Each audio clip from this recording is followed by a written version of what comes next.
The year was 2387, and space was quiet around Luna Station. Admiral Taman Park stood at the big window of his office, looking out at the stars. Earth hung like a blue marble in the distance. Ships moved slowly between the planets, carrying trade goods and messages. Life was peaceful for humans in space. Down in the communications room, Officer Hyjin Lee sat at her desk, listening to the sounds of space. Most of the time, there was nothing but static and the hum of distant stars. She had been doing this job for 5 years now. Every day was the same: check the signals, write reports, go home. But today was different. At exactly 14:32 station time, her equipment picked up something strange. It was very weak, like a whisper from far away. The signal was old, maybe ancient. It had been traveling through space for a very long time. Hyjin leaned forward and adjusted her controls. The signal was there, but it kept fading in and out. She recorded everything and called her supervisor. "Sir, I think you need to hear this," she said into her communicator. Commander Jae-ho Kim arrived 20 minutes later. He was a tall man with gray hair who had worked in communications for 30 years. He listened to the recording 3 times before speaking. "Where did this come from?" he asked. "I'm not sure yet. The computer says it bounced off several relay stations. It could have traveled for decades, maybe longer." Commander Kim was quiet for a moment. "Call Dr. Bo Ram Kim from the language department. We need to know what this says." Dr. Bo Ram Kim was the best language expert on Luna Station. She could speak 15 different alien languages and had helped make peace treaties with 6 different species. When she arrived in the communications room, she looked tired. She had been working late on reports again. "What do you have for me?" she asked. Hyjin played the signal again. Dr. Kim listened carefully, making notes on her tablet. Her face grew serious as she worked. "This is very old," she said. "The language patterns are strange. Give me a few hours." 3 hours later, Dr. Kim came back with her team. She looked worried. "This is a distress call," she said. "It's from a species called the Villani. They're asking for help." Admiral Park was called to the communications room immediately. When he heard what they had found, his face went pale. "Tell me everything," he said. Dr. Kim pulled up her translation on the main screen. The message was sent 180 years ago. The Villani homeworld was under attack by something called the Krex Empire. They were losing badly. The translation was hard to read. It talked about cities being destroyed and millions of people dying.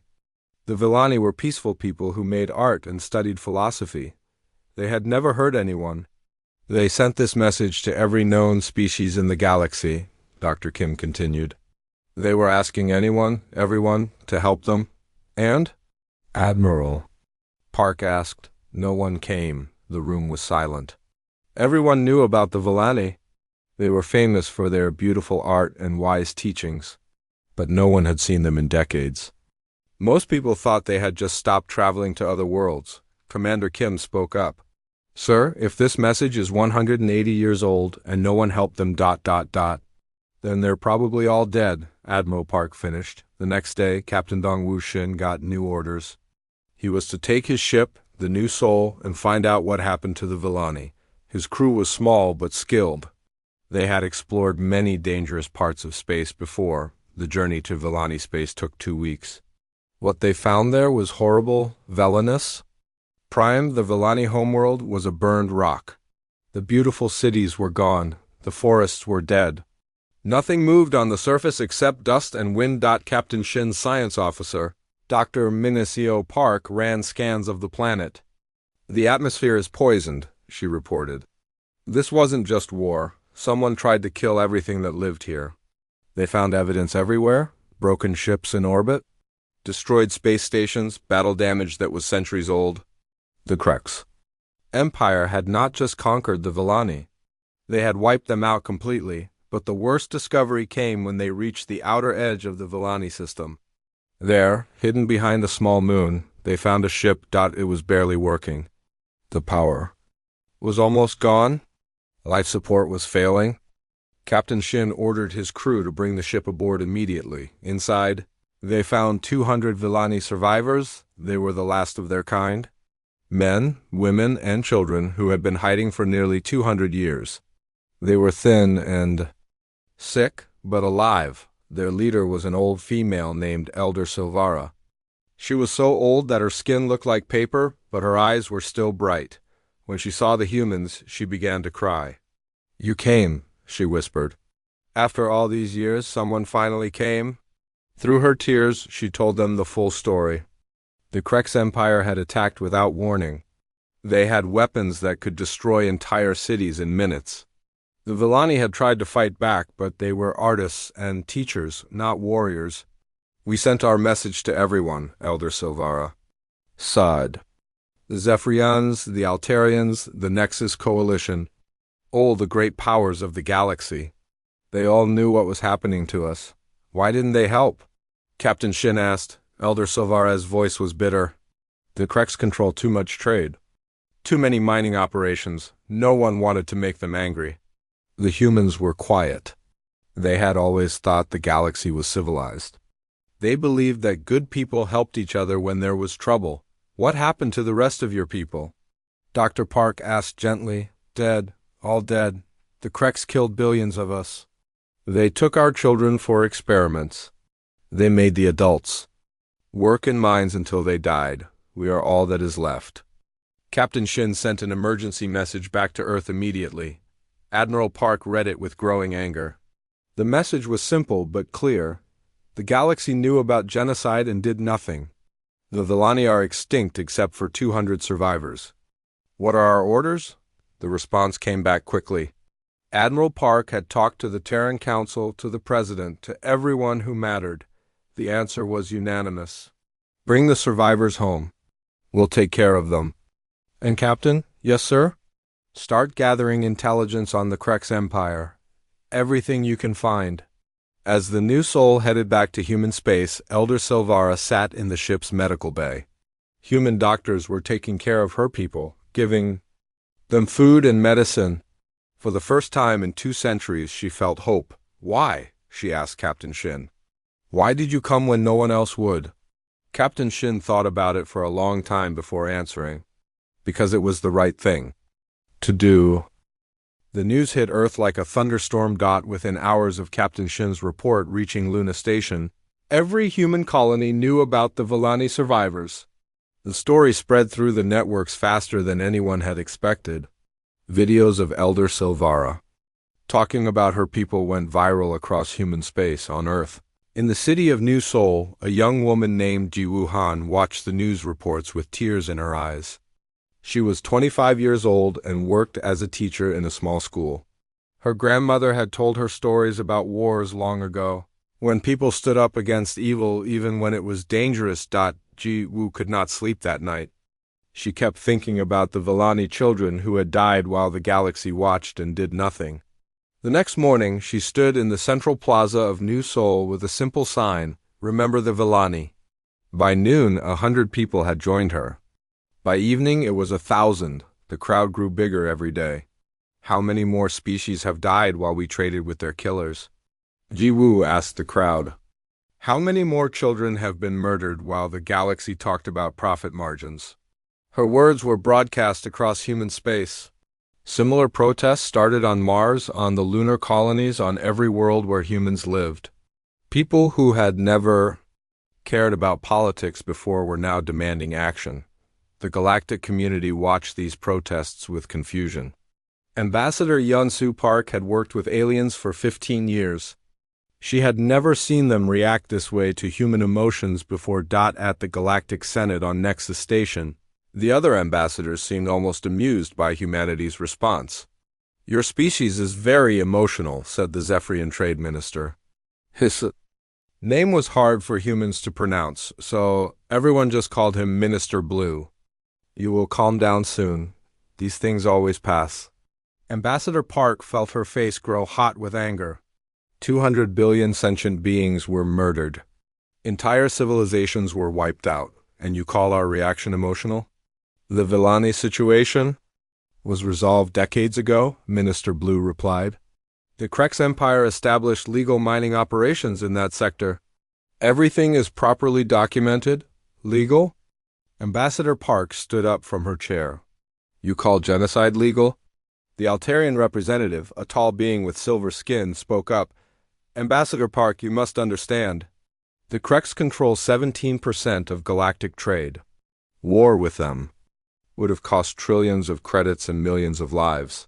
So you let them commit genocide instead. We made the practical choice. Ambassador Park looked around the chamber at all the alien faces. Some looked uncomfortable, but none of them looked ashamed. I am calling for an emergency session of this Senate, she announced. The Volani genocide must be addressed. The chamber erupted in discussion. Species that rarely agreed on anything were united in their opinion that humanity was being unreasonable. Back on Earth, military historian Dr. Sun Ho Kang was having a very different conversation. He stood in a secure briefing room deep under the Terran Defense Council building. Admiral Park and the other military leaders sat around a long table. Sir, you asked me to study humanity's historical response to genocide, Dr. Kong said. The pattern is always the same. He brought up images on the main screen, pictures from Earth's bloody history, wars that had shaped human civilization. We appear peaceful, even weak, until we witness systematic murder of innocents. Then something changes in us, we become something else entirely. Explain, Admiral Park said. In our history, humans have fought wars that should have been impossible to win. We have sacrificed everything to stop tyrants, even when it seemed hopeless. We don't just fight to win territory or resources, we fight to destroy evil completely. General Woo Jing Kim, a quiet man who rarely spoke in meetings, leaned forward. Are you saying we're going to war? I'm saying we always have when faced with this level of evil. The question isn't whether we'll fight, it's whether we'll win. Dr. Kang clicked to the next slide. It showed production numbers from human space, shipyards, factories, mining operations. We have advantages the galaxy doesn't understand. Every human colony has mandatory military service. Our civilian industries can switch to war production faster than any other species, and we have something else. What? Admiral Park asked. We're angry. Really, truly angry. And when humans get angry about injustice, we don't stop until the injustice is gone. Meanwhile, Intelligence Officer Myung Choi was returning from the most dangerous mission of her career. She had spent 3 months in Krek space, disguised as a traitor. What she had seen there would haunt her forever. The Kreks Empire was even worse than anyone had imagined. In the Kepler mining system, she had found labor camps where Volani survivors worked 18 hours a day extracting rare metals. The conditions were so bad that most prisoners died within months. The Kreks guards talked about it like it was normal. On the research station at Proxima Base, she had discovered laboratories where Kreks scientists experimented on alien children. They were trying to understand how different species thought and felt. The experiments were always fatal, but the worst discovery was on Kreks Prime itself. In the capital city, she had found the Museum of Conquest. It contained artifacts from every species the Kreks had destroyed. Volani art was displayed next to weapons used to kill Volani children. The museum was very popular with Kreks families. Myung's report made everyone in the briefing room sick.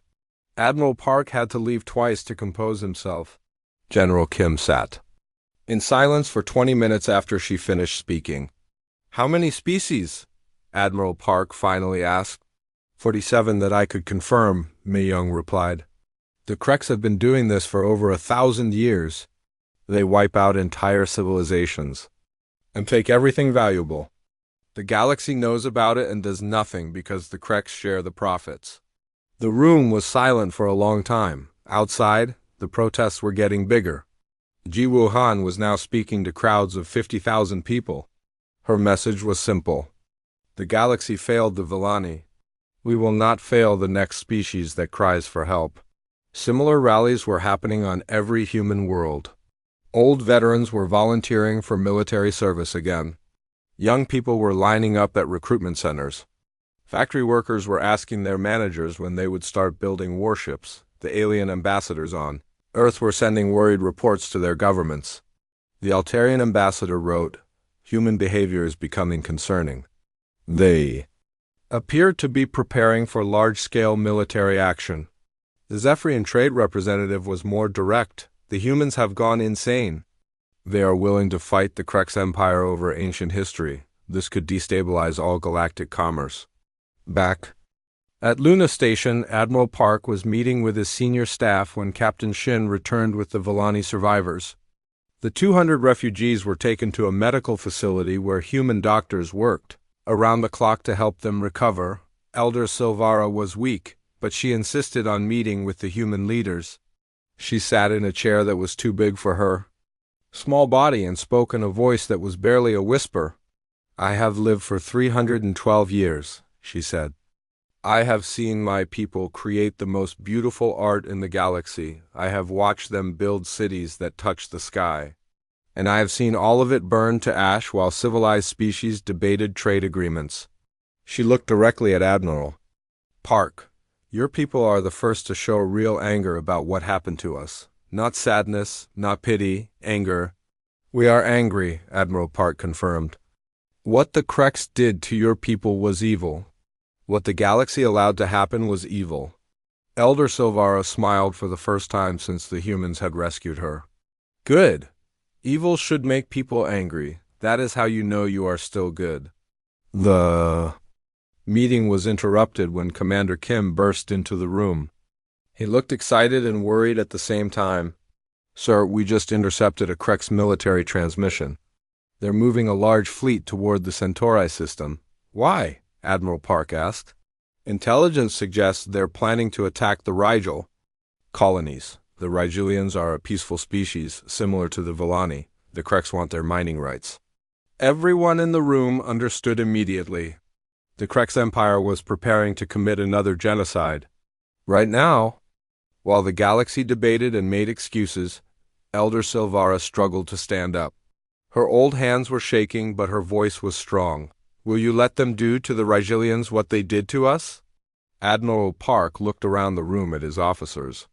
He saw the same determination in their eyes that he felt in his heart. "No," he said, "we will not." He activated the emergency communication system that connected him directly to the President of Earth and the leaders of every human colony. This is Admiral Park. I am requesting immediate authorization for military action against the Krex Empire. They are preparing to commit genocide against the Rigelian people. We can stop them, but we need to act now. The response came back within an hour. It was unanimous across all of human space. Authorization granted. Protect the Rigelians. Protect anyone who needs protecting. Do whatever is necessary. That night, as Jiwahan led another massive rally in New Seoul, Admiral Park stood again at his office window. But this time, he wasn't looking at peaceful trade ships. He was watching the beginning of the largest military mobilization in human history. Warships were already moving toward the outer system. Factory stations were switching to military production. Every human world was sending soldiers. The transformation of human civilization happened faster than anyone thought possible. Director So Ra-Young stood in the command center of the Terran Industrial Consortium, watching numbers flash across dozens of screens. 3 weeks ago, these displays showed production of civilian goods, passenger ships, mining equipment, medical supplies. Now every screen showed weapons, armor, and warships. "Ma'am, the Luna shipyards have completed conversion," reported her assistant, a young man named Ki-Won Lee. "They're now producing destroyers at a rate of 1 every 18 hours. Sora nodded, but she wasn't satisfied. Not fast enough. The Rigelians might not have 18 hours. Across human space, the change was incredible. The orbital factories around Mars that used to make luxury items for alien tourists now built missile systems. The mining stations in the asteroid belt that once extracted materials for space hotels were now forging hull plating for battleships on Earth. In the city of Busan, factory worker Sang-Min Park got new orders from his supervisor. For 10 years, he had built engines for civilian spacecraft. Today he was building engines for fighters. "How many do they need?" he asked. "All of them," his supervisor replied. "Every engine we can build." Sangmin didn't complain. Like every human in the galaxy, he had seen the footage of the Villani survivors. He had heard Elder Silvara's testimony about watching her people die. While the galaxy did nothing, he worked double shifts without being asked. So did everyone else in his factory. Colonel Hyun Woo Lee was having the easiest recruitment drive in human military history. Every recruiting station was packed with volunteers. People who had never held weapons were begging to join the fight. "Sir, we have a problem," his aide reported. "What kind of problem?" "We have too many volunteers. The training facilities can't handle them all." Colonel Lee looked at the reports on his desk. On Earth alone, 3 million people had volunteered for military service in the past month. Similar numbers were coming from every human colony. Open. The reserve facilities use civilian training centers. Hire retired veterans as instructors, do whatever it takes. But the most surprising thing was happening in the research labs. Dr. Yoonji Park had been given a simple mission: study captured Krek's technology and figure out how to beat it. What she discovered changed everything. "The Kreks are not actually very advanced," she explained to a room full of military leaders. "They just have older technology that works well enough." She brought up holographic displays showing Krek's weapons and ship designs. "Their plasma cannons are powerful but inefficient. Their armor is strong but heavy. Their ships are big but slow." Admiral Park leaned forward in his chair. "Are you saying we can beat them?" "I'm saying we can do better than beat them. We can embarrass them." Dr. Park's team had done more than just study Krek's technology. They had improved it. Human engineering took the basic concepts and made them faster, stronger, and more efficient. The new human plasma rifles were half the weight of Krek's weapons, but twice as powerful. The armor systems used advanced materials that were lighter than Krek's gear, but provided better protection. Most importantly, the ship designs were completely new. Traditional space combat uses big, slow ships with heavy weapons, Dr. Park explained. The Kreks follow this pattern, but we don't have to. The new human warships were smaller, faster, and more maneuverable than anything the Kreks had ever seen. They could attack from multiple directions at once, strike quickly, and disappear before the enemy could respond. Captain Dongwoo Shin was chosen to test the first of these new ships. The HSV Lightning was only half the size of a Krek's destroyer, but carried 3 times the firepower. "How is that possible?" he asked the chief engineer. "We don't carry heavy armor or big crews like the Kreks do," Engineer Yoojin Kim explained. "Our shields are better, our weapons are more efficient, and our automation systems mean we need fewer people to run the ship." The Lightning was beautiful in its deadliness. Every system had been designed for one purpose: to kill Krek's ships as efficiently as possible. While the military prepared for war, the Villani survivors were becoming the emotional center of humanity's effort. Elder Silvara worked closely with translator Jin-A Kim to preserve what remained of Villani culture. "Your people need to understand what they are fighting for," Elder Silvara said as they recorded ancient Villani songs and stories. "We were not just victims, we were a civilization. We had art, music, philosophy, science. We had children who laughed and parents who loved them." Jin-A wiped tears from her eyes as she listened to a lullaby that Villani mothers had sung to their children for thousands of years. Now only Elder Silvara remembered the words. "How many songs have been lost forever?" Jin-A asked. "Billions," Elder Silvara replied. "Entire languages died with my people. Scientific discoveries that could have helped the galaxy were burned with our libraries. The Kreks didn't just kill us, they killed our future." These recordings were broadcast throughout human space. Every human who heard them became more determined to fight. The Villani were not just alien refugees anymore. They were symbols of everything good that evil could destroy. Meanwhile, other species were beginning to notice humanity's military buildup. The first to offer help was the Altarian Federation. Ambassador Talvek arrived at Luna Station with a small diplomatic fleet. He was a tall being with silver skin and large black eyes. He had always been polite to humans, but never particularly interested in them. Now he seemed nervous. "Admiral Park," he said through his translator device, "my Government has been watching your military preparations with great interest. Have they? Admiral Park replied. His tone was not friendly. The Altarian Federation would like to offer assistance in your conflict with the Krex Empire. 3 weeks ago, your people called our response to the Villani genocide emotionally unreasonable. What changed? Ambassador Talvek looked uncomfortable. We have reconsidered our position. The Krex Empire's actions were indeed unacceptable. I see. And this reconsideration has nothing to do with the fact that we now have the largest fleet in this sector of the galaxy? The alien ambassador was quiet for a moment. Admiral, may I speak honestly? Please do. My people are traitors and diplomats. We avoid conflict whenever possible. But we have never seen anything like what your species is doing.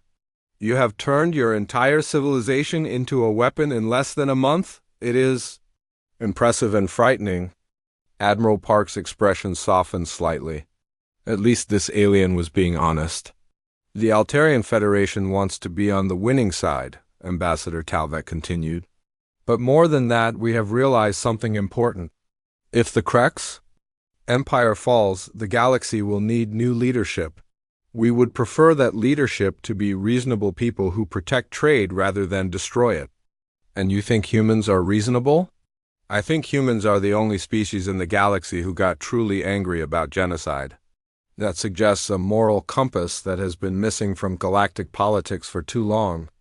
The Altarians offered intelligence.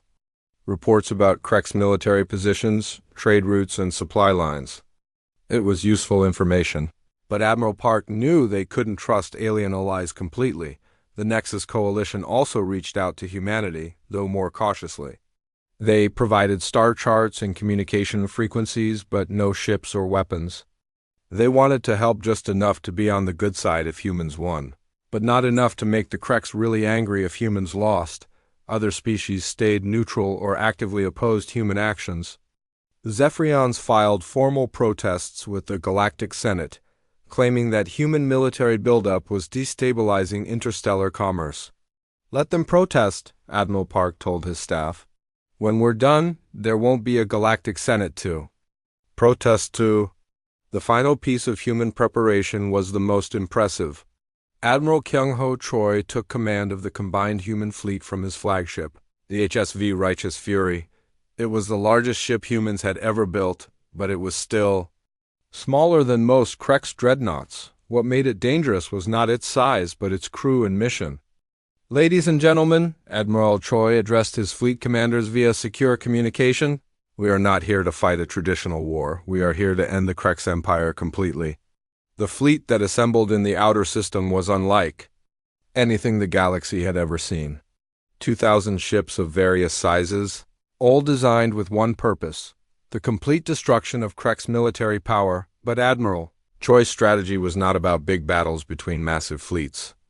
It was about something the Krex had never faced before, simultaneous attacks on every Krex facility involved in genocide and slavery. Strategic Commander Minji Lee had spent weeks planning what they called the Liberation Protocol. Every Krex slave camp, every research station, every facility where aliens were tortured or killed was marked for simultaneous assault. We're not just going to beat them in battle, she explained to the fleet commanders. We're going to dismantle their entire system of oppression in a single coordinated strike. The plan was incredibly complex, requiring perfect timing across dozens of star systems. But human forces had been training for this moment, and they were ready. Captain Seokjin Park commanded a group of fast attack ships called the Wolf Pack. His mission was to hit Krex supply lines and free as many slaves as possible before the main battle began. Remember, he told his pilots, the war began at exactly 0800 Galactic Standard Time across 17 star systems simultaneously. Captain Seokjin Park's Wolf Pack struck first. His squadron of 12 fast attack ships hit a Krex supply convoy in the Vega system while most of the galaxy was still asleep. The battle lasted 8 minutes. Target destroyed, reported Lieutenant Harem Kim from her fighter. No survivors from the Krex crew. Copy that. Search for cargo pods with prisoners. They found 43 alien Slaves in the cargo hold, including 6 Villani who had been hiding for decades. The prisoners were so weak they could barely stand, but they cried with joy when they saw human uniforms. "You came," whispered an old Villani male. "We heard rumors that someone finally came." Captain Park helped load the survivors onto medical ships while his fighters destroyed the rest of the convoy. This scene was repeated across Krek space as human forces hit supply lines, transport ships, and lightly defended outposts. The Krek's military leadership was completely unprepared for this kind of warfare. They had always fought other species in traditional battles, large fleets meeting in space, winner takes the star system. No one had ever attacked their supply lines and slave operations simultaneously. War Master Grixtal was awakened in his palace on Krex Prime by frantic communications from across the Empire. "Sir, we're under attack in multiple systems," reported his aide. "Human forces are hitting cargo ships, mining stations, and detention facilities." "How many human ships?" Grixtal demanded. "Unknown, sir. They're everywhere at once." The War Master studied the tactical displays with growing alarm. Red dots marked human attacks across his empire. There were too many to count, striking too many targets at once. "This is impossible," he muttered. "No species has this many ships, but humans didn't need overwhelming numbers.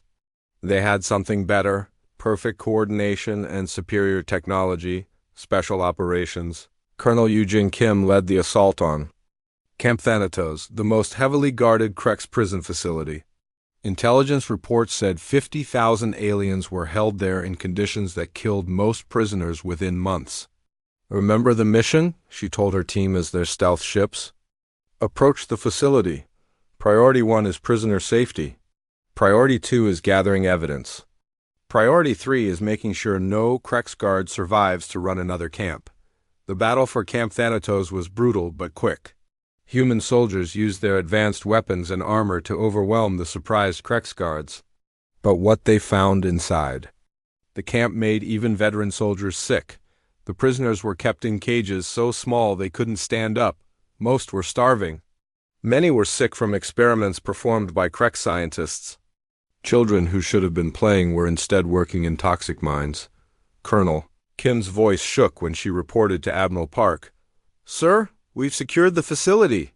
51,000 prisoners rescued, but thousands more died before we got here. The Krex they were using children for medical experiments. "Copy that, Colonel. Document everything. The galaxy needs to see what the Krex Empire really is." Similar scenes played out across dozens of Krex facilities. Human forces didn't just win battles. They liberated entire populations that the galaxy had forgotten existed. The liberated aliens couldn't believe what was happening. Many species that had been declared extinct were found alive in Krex labor camps. Entire civilizations that had disappeared centuries ago were discovered working in Krex mines. On the prison world of Zarian, human marines found the remnants of the Kethara people, a species of artists who had vanished 300 years earlier. Only 800 survived out of a population that had once numbered in the billions. "We thought everyone had forgotten us," said their leader, an old female whose name translated as Memory Keeper. "We have been slaves so long that some of our children don't remember we were once free." Captain Minho Lee of the Marine Assault Force knelt beside her. "We're going to make sure you're free again, all of you." The Kethara Memory Keeper began to cry. "Why? Why do you care about people you never met? Because it's the right thing to do?" Meanwhile, the Krex Empire was trying to organize a response. War Master Grixtal called an emergency meeting of his fleet commanders. "These humans are fighting like barbarians," he complained. "They attack civilians, destroy property, ignore all rules of civilized warfare." Fleet Commander Vexstar, a veteran of dozens of conquests, disagreed. "Sir, they're not attacking civilians. They're attacking our slave operations. And they're following very strict rules. Kill Krex military personnel, rescue prisoners, preserve evidence." "What evidence?" "Everything, sir. They're recording our facilities, interviewing prisoners, documenting our operations. It's like they're building a legal case against us." Grixtal was confused. "A legal case? We're at war." There are no laws in war. Sir, I think they intend to put us on trial after they defeat us. The idea was so absurd that Grixtel laughed. Put us on trial? We are the Krex Empire. We control 17% of galactic trade. Who would dare judge us? The humans, apparently. As the first phase of human attacks continued, the Krex tried to negotiate. Ambassador Rexver was sent to the neutral station at Nexus Prime with an offer for the human representatives. He met with Ambassador Yansu Park in a conference room that had seen hundreds of peace negotiations over the decades. Ambassador Park, Rexver began, the Krex Empire is prepared to offer significant concessions to end this conflict. I'm listening. We will grant humanity exclusive trading rights in the Centauri sector. We will pay reparations for any damage to human property. We will even consider releasing some prisoners if you cease your attacks immediately. Ambassador Park stared at him in silence for a long moment. You don't understand, do you?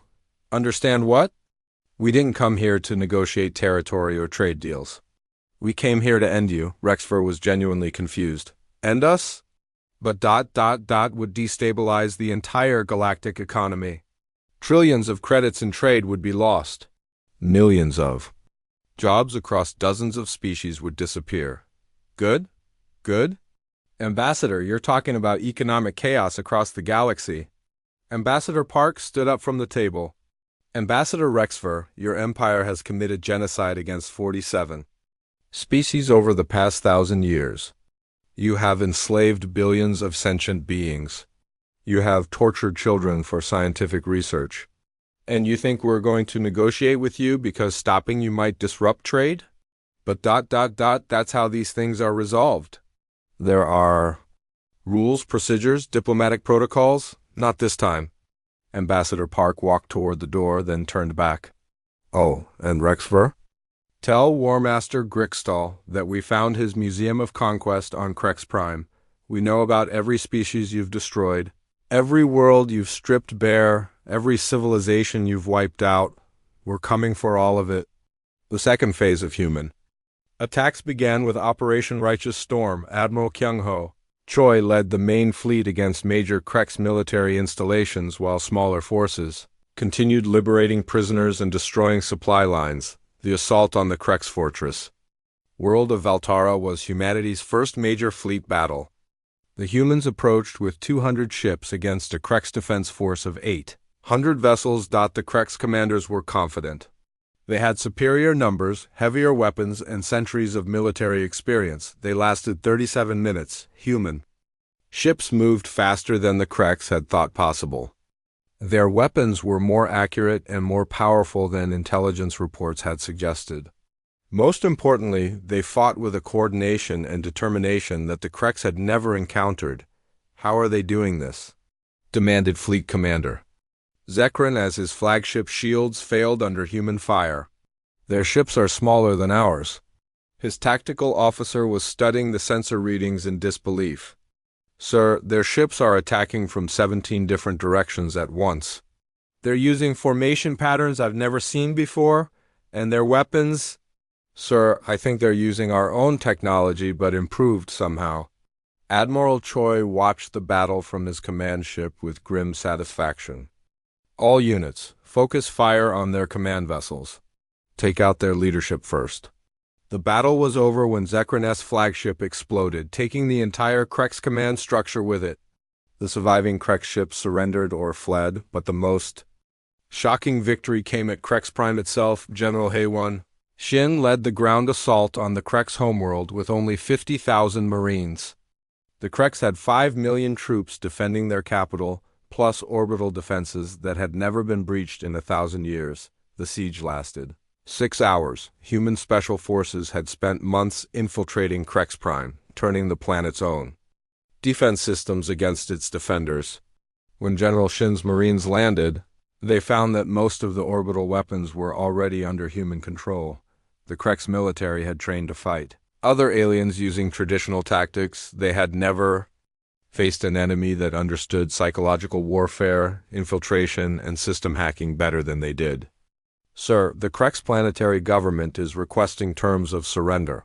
reported Colonel Sujin Kim. General Shin stood in the ruins of the Krex War Command, looking at the ancient banners that celebrated 1,000 years of conquest. Tell them. There are no terms. They surrender unconditionally, or we level every government building on this planet. Sir, should we accept their surrender? The trials began 6 months after the fall of Krex Prime. Chief Prosecutor Ne-Young Lee stood before the largest courtroom in galactic history. The Galactic Justice Council had been built specifically for this purpose on the neutral world of Haven. Prime representatives from every known species sat in the gallery, watching as humanity put an entire empire on trial. Your Honors, Na-Young began her opening statement, we are here to judge crimes so vast that our languages lack words to describe them. The defendants did not simply commit murder or theft. They committed the systematic destruction of entire civilizations. The evidence was overwhelming.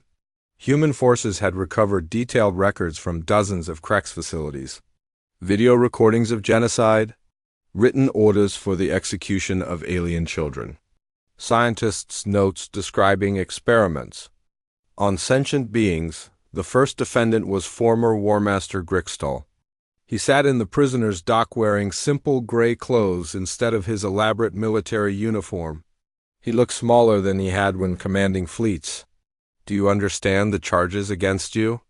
Asked Chief Judge Velteran, a being from the ancient eternal species who had agreed to oversee the trials. Grixtol looked confused. Your Honor, I followed the laws of the Krex Empire. Everything I did was legal under our system, but not legal under galactic law, which prohibits genocide. Galactic law? Grixtol seemed genuinely puzzled. Since when does galactic law apply? To internal Krex affairs? Na-Young stood up. Your Honor, this statement perfectly illustrates the defendant's mindset. He considers the systematic murder of 47 species to be an internal affair. The trials would continue for 2 years. Over 100,000 Krex officials, military officers, and scientists were charged with crimes against sapient life. The evidence was so overwhelming that most simply confessed. But the trials were about more than punishment. They were about establishing new rules for the galaxy. These proceedings are creating legal precedents that will govern interstellar relations for centuries, explained legal scholar Dr. Yoon-Soo Park to a gathering of human law students. For the first time in galactic history, we are saying that some actions are crimes regardless of what local laws permit. The Universal Rights Declaration that emerged from the trials established basic protections for all sapient beings, the right to life, to freedom from slavery, to cultural preservation, to protection from genocide. Most importantly, it established the principle of universal jurisdiction. Any species could intervene to stop genocide, regardless of political boundaries. Meanwhile, the Villani Restoration Project was becoming the largest humanitarian effort in galactic history. Director Jung-Soo Park stood in the ruins of what had once been the Villani capital city on Velanus Prime. Human engineers and alien volunteers worked together to rebuild structures that had been destroyed 2 centuries earlier. The soil is still poisoned from Krex weapons, reported environmental engineer So-Young Kim. It will take decades to fully clean the atmosphere. Then will take decades, Director Park replied. The Villani waited 200 years for justice. We can wait as long as it takes to give them back their home. The restoration project wasn't just about rebuilding cities. It was about preserving and reviving Villani culture. Human scholars worked with Elder Silvara and the other survivors to recreate art, music, and literature that had been lost. This song was performed at Villani coming-of-age ceremonies. Elder Silvara explained to musicologist Dr. Hyunjun Lee as they recorded ancient melodies. Every Villani child learned it. Now only I remember the words.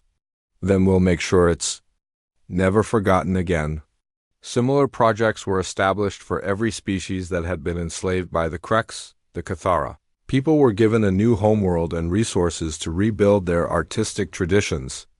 The Mordani, whose species had been thought extinct for centuries, were provided with medical care and genetic counseling to help their small population recover. But the most visible change in the galaxy was the establishment of the Terran Protection Fleet. Admiral Taman Park, now promoted to Supreme Fleet Commander, oversaw the creation of a permanent human military force dedicated to preventing genocide. The fleet's headquarters was established on the former Krex world of New Hope, which had been renamed and converted into a refugee processing center. Our mission is simple, Admiral Park explained to his officers during their first formal briefing. We watch for signs of systematic oppression. We investigate reports of genocide, and we stop it before it can happen. The Protection Fleet was unlike any military force in galactic history. Its ships were fast and powerful, designed for rapid response across vast distances. Its personnel were trained not just in combat but in investigation, refugee assistance, and cultural preservation. Most importantly, the fleet had legal authority from the Galactic Justice Council to intervene in any situation involving potential genocide. Regardless of political objections, Captain Dongwu Shin, now an admiral commanding his own task force, tested this authority when his ships detected signs of ethnic cleansing on the world of Kalar Prime. "Sir, the Kalarian government is demanding that we leave their space immediately," reported his communications officer. "They say this is an internal political matter." Admiral Shin studied the intelligence reports. Minority populations were being rounded up and sent to relocation camps where they disappeared. It was genocide in its early stages. "Send them our response. We are operating under Universal Jurisdiction Statute 7. We will investigate reports of systematic persecution, regardless of local objections." The intervention on Kalar Prime was swift and decisive. Human forces liberated the camps, arrested the officials responsible, and turned them over to the Galactic Justice Council for trial. The Kalarian government protested, but no other species supported them. The galaxy had learned that challenging human determination was futile. The broader galactic community was still adapting to humanity's new role as the protector of the weak. Some species welcomed human protection. Others resented human interference in their affairs. Ambassador Yansu Park, now serving as humanity's first representative to the reformed Galactic Council, faced this resentment regularly. "Your species has become the self-appointed police force of the galaxy," complained the Zephyrian delegate during a heated council session. "You interfere in matters that are none of your concern." "Genocide is everyone's concern," Ambassador Park replied calmly. "That's the entire point of the Universal Rights Declaration. But your methods are so aggressive. Can't these matters be resolved through negotiation and diplomacy?" Ambassador Park looked around the council chamber at representatives from dozens of species. "Tell me, Ambassador, how did diplomacy work out for the Villani? How about the Cathara? The Mordani? Any of the 87 species that were exterminated while the galaxy held diplomatic talks?" The chamber fell silent. Everyone knew the answer. The most remarkable change was happening on the individual level across the galaxy. Species that had never cooperated before were now working together on humanitarian projects. The shared horror of the Krex revelations had created a new sense of galactic community on the refugee world of Second Chance. Humans worked alongside Altarians, Nexus beings, and dozens of other species to help survivors of Krex atrocities rebuild their lives. Dr. Min-Seo Park, now directing refugee medical services, marveled at the cooperation. 6 months ago, most of these species barely spoke to each other. Now they're sharing medical knowledge and resources to help people they've never met before. The change was most visible in the younger generation. Alien children who had grown up hearing stories about human liberators were learning human languages and customs. Some were even requesting to serve on human protection fleet ships. "Why do you want to join our fleet?" Admiral Shin asked a young Cathara female who had applied to the Human Naval Academy. "Because you saved my people," she replied simply. "Now I want to help save others." Elder Silvara, now 315 years old but kept healthy by human medical technology, had become an unofficial spokesperson for the new galactic order. Her speeches about the importance of standing up to evil were broadcast across civilized space. "The humans taught us something important," she told a gathering of refugee leaders on New Hope. Evil is not defeated by negotiation or compromise. It is defeated by good people who are willing to fight for what is right. But perhaps the most important change was the establishment of the Universal Monitoring Network. Dr. B.O. Ram Kim, the linguist who had first translated the Villani distress call, now headed a system designed to ensure that no cry for help would ever go unanswered again. "We monitor communications across the galaxy," she explained to visiting delegates. "Every distress signal, every report of persecution, every request for help reaches our headquarters within hours." The monitoring stations were staffed by volunteers from dozens of species, all trained to recognize the signs of impending genocide. When threats were identified, the information was immediately forwarded to Protection Fleet commanders. "It's not enough to respond to atrocities after they happen," Dr. Kim said. "We need to prevent them from happening in the first place." 3 years after the fall of the Krex Empire, the galaxy held its first Universal Peace Conference on the restored world of Velanus Prime.